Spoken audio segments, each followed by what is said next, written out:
Hello friends, how you all doing? Today we are going to learn about an infamous historical event that took place in Moscow in 2002. Putin's invasion of Ukraine has put everyone's eyes on Russia. Many think he wants the Soviet Union back, which collapsed in 1991. So, what happened to the Soviet Union?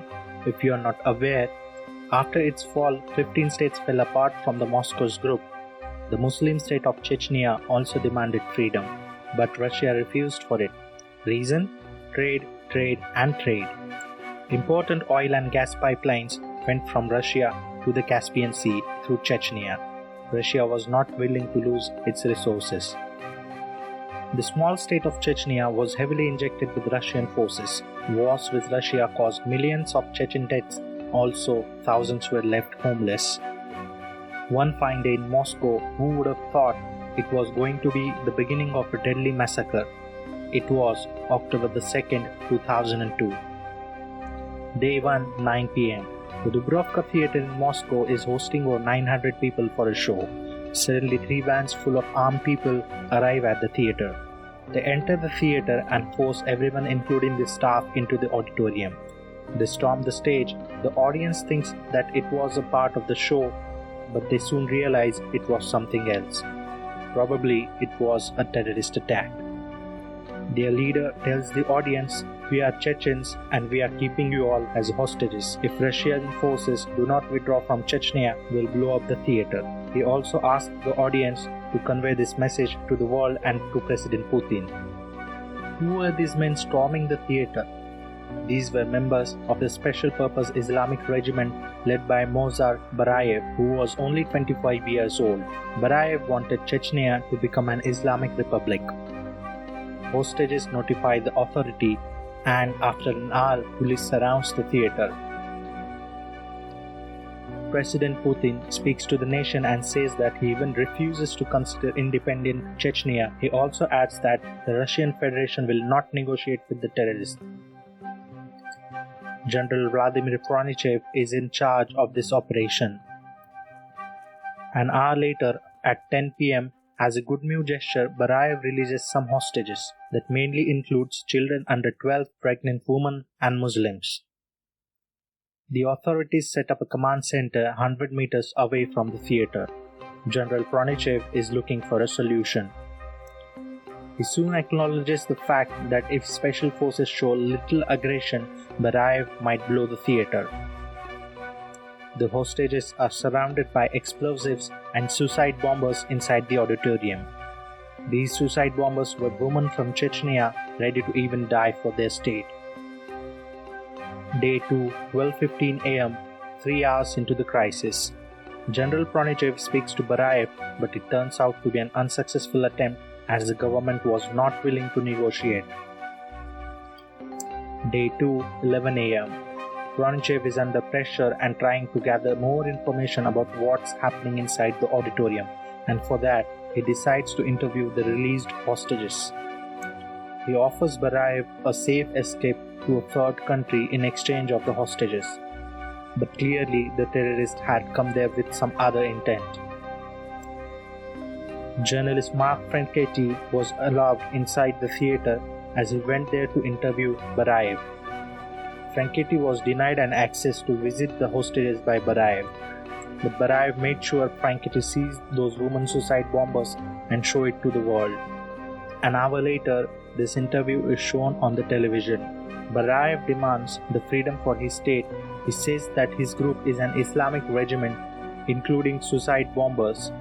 He fearlessly says that his group desires death in the path of Allah. Friends, if you are liking the content of this video, please smash a like. That will help increase its reach. Also check some other videos on my channel and hit that subscribe button in the bottom right hand corner. Comment below if you want to add anything. I always appreciate comments. Coming back to the topic, it is 8 a.m. in the third day, nearly 30 hours in the siege. General Pronichev is running out of time as he looks for options.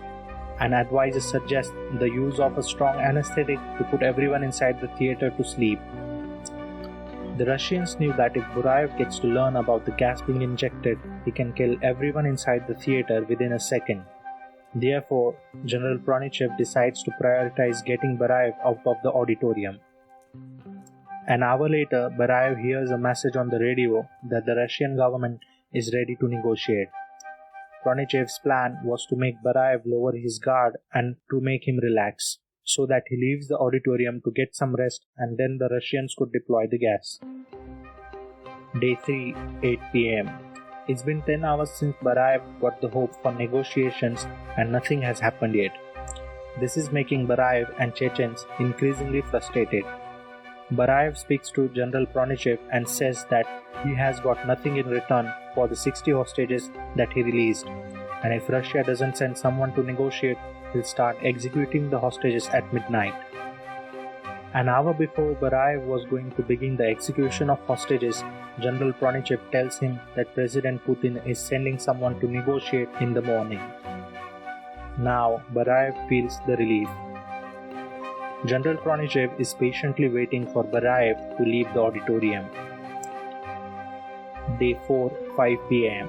A tired and sleepless Barayev leaves the auditorium. In no time, special forces attach a container of a powerful anesthetic to the building's ventilation system. Few minutes later, hostages acknowledge the use of the gas and they start panicking. Special forces are waiting for the gas to take effect. The hostages and suicide bombers inside the auditorium fell asleep. The gas has showed its effect. Now, General Pronichev orders the special forces to storm the theater. Many rebels were awake, but they could not offer a resistance against the special forces. Barayev and few Chechens were above the auditorium in a room ready to battle, but they were not a match against the power of special forces. Every terrorist inside the theater is killed. Day 4, 7 am. The 60-hour ordeal finally comes to an end as the soldiers take full control of the theater. Hostages are taken to hospitals. Many are still under the effect of the anesthetic. President Putin gets praise around the world for his stance. He apologizes to the victims' families. The anesthetic caused a few deaths as the antidote for it did not work.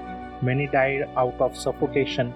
Many felt the effect of this drug for years, resulting into their death.